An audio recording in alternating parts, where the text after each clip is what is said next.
Green kita masih melanjutkan perbincangan soal pupuk bokasi ya, yang mana ini sudah ada beberapa warga di Kelurahan Jatinegara, Jakarta Timur yang sudah mendapatkan pelatihan tentang pembuatan pupuk bokasi ini.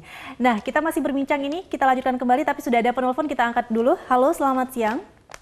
Halo, selamat siang. Dengan Ibu Nur? Iya. Oke, silakan Ibu Nur. Mau nanya, itu cara pembuatan pupuk bokasi, caranya gimana ya, Bu? Oke, selain itu? Itu saja Ibu Nur?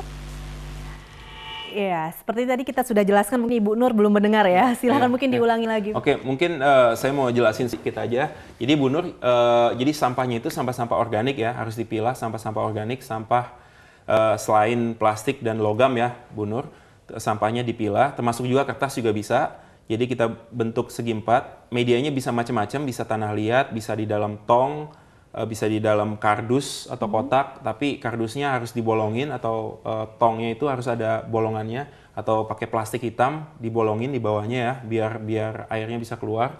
Nah itu pertama kita bikin larutan air, jadi perbandingannya 1:1, airnya 1 liter atau airnya 2 liter, berarti kalau 2 liter berarti 2 tutup botol bakteri aktivator, dicampur dengan 2 tutup botol gula jawa merah yang sudah dicairkan. Nah itu diaduk-aduk pakai tangan ya. Sampahnya tadi ya diaduk dengan larutan itu ya. Iya. Nah itu diaduk-aduk, larutannya ditungguin 10 menit. Nanti larutannya sampahnya diciprat-ciprat, ya, ciprat-ciprat. Terus nanti di atasnya dikasih dedek, ya, atau bekatul secara merata aja. Terus di atasnya lagi dikasih pupuk bokasi yang sudah jadi, ya.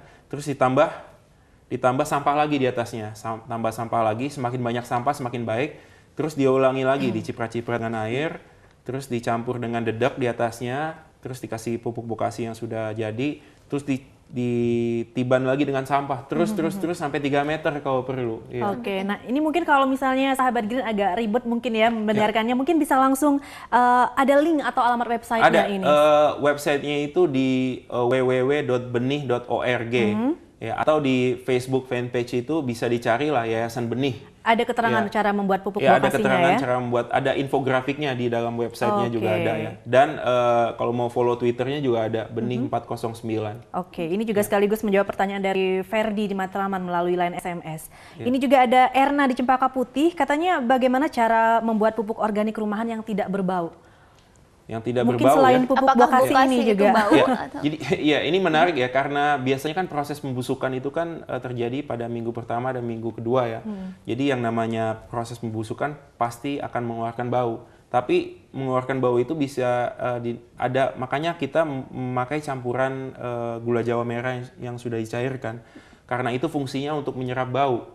Iya, dan ada cairan I4 tadi ya yang sudah dicampur dengan gula jawa cair dan juga dicampur dengan air. Jadi fungsinya itu adalah untuk menetralisir bakteri-bakteri yang menyebabkan bau ya. Jadi kalau ada bau disiram aja, diciprat-ciprat dengan itu. Jadi baunya itu akan berkurang. Jadi ya, akan berkurang. bakteri yang menyebabkan bau itu kalah dengan bakteri pembusuk ya, itu tadi dan ya. Dan ini satu lagi fungsinya larutan yang 1:1 itu adalah nanti kalau misalnya WC-nya bau ya, atau comberan di depan rumah kita bau, itu disiramin aja. Itu hilang baunya.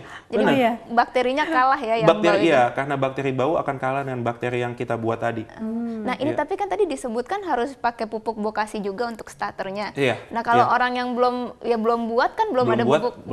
Sebenarnya ada 2 caranya. Yang pertama bisa beli pupuk di pinggir jalan, ya. Atau yang kedua nggak usah pakai pupuk. Nggak usah pakai pupuk bokasi bisa. Ya, karena fungsinya itu adalah untuk pancingan ya, starter ya. Sebenarnya nggak pakai pupuk bokasinya nggak masalah. Cuma memang tergantung dengan jenis sampahnya. Kalau sampah basah emang agak sedikit lebih lama. Dan biasanya treatmentnya itu banyak atlet lompat tingginya alias belatung. Ya. Minggu pertama itu banyak atlet lompat tingginya itu, belatungnya banyak. Muncul sendiri ya belatungnya ya. Biasanya itu satu, kalau sampahnya basah berarti sampahnya kurang banyak, ya, atau kurang panas. Jadi treatment yang biasa, fermentasinya kurang panas. Biasanya treatment yang kita pakai itu dibuat larutannya lagi, air dengan gula jawa dan dengan bakteri aktivator, diciprat-ciprat lagi, terus dikasih dedek. Nah itu besoknya uletnya biasanya hilang. Iya. Nah, tapi ya mungkin memang pemirsa harus tahu juga bahwa ya jangan kalau mau berurusan sampah mungkin rasa jijik dikesampingkan, Iya. harus dikesampingkan ya. Ini mau nggak saya mau ya. punya statement ini ya, saya punya pertanyaan menarik ya. Kenapa tukang sampah nggak pernah atau jarang sakit? Atau malah nggak pakai sarung tangan loh Nah, mereka tukang ketika sampah mengais-ngais dikasih itu. sarung tangan nggak pernah pakai sarung tangan ya, dan nggak pernah sakit. Coba ditanya deh sama tukang sampah terdekat di rumah, ya. Nggak pernah sakit. Padahal kita sering banget meler ya, ingusan ya, flu ya. Mereka nggak pernah sakit, padahal deket Ngurusinnya sama sama, ngurusin sampah. itu sampah tiap hari. Iya, kenapa? Karena mereka udah Kebal gitu? kebal ya. Mereka udah kebal tiap hari. Mereka juga udah tahu treatmentnya gitu. Sama kayak saya nih, paling nggak seminggu 4 kali saya ngaduk-ngaduk sampah. Iya. Jadi kulit saya tetap halus. Tetap halus. Tapi kan gini ya, kayak tadi yang apa ada belatungnya itu terus terang ya juga saya kalau ngelihat mungkin Iya, geli gitu. Nah, iya. terus biasanya refleks kan terus disemprot gitu pakai Iya. baik pembasmi hama itu Iya, sebenarnya boleh langsung atau mati enggak? gitu. Jangan, karena pembahas kan kita idenya atau nuansanya kan kita mau melawan hal-hal yang ada kimianya ya. Jadi pada intinya kalau ada belatungnya kita buat larutannya lagi, larutan air dicampur dengan bakteri, campur dengan gula jawa cair. Ya kita ciprat-ciprat aja, terus dikasih dedek. Itu besoknya udah hilang. Kalau pakai pembasmi hama malah nggak jadi gitu Malah komposnya. nggak jadi, ya pupuknya itu malah jadi pupuk kimia jadi namanya. Tapi kalau bahan utamanya sendiri itu apakah dedeknya itu sendiri jadi bahan utama dari pupuk bokasi ini atau memang harus Nggak. seimbang? Jadi bakterinya itu kita bangunkan dengan gula jawa merah yang dicairkan ya. Nah, fungsinya dedek itu adalah untuk memberi makan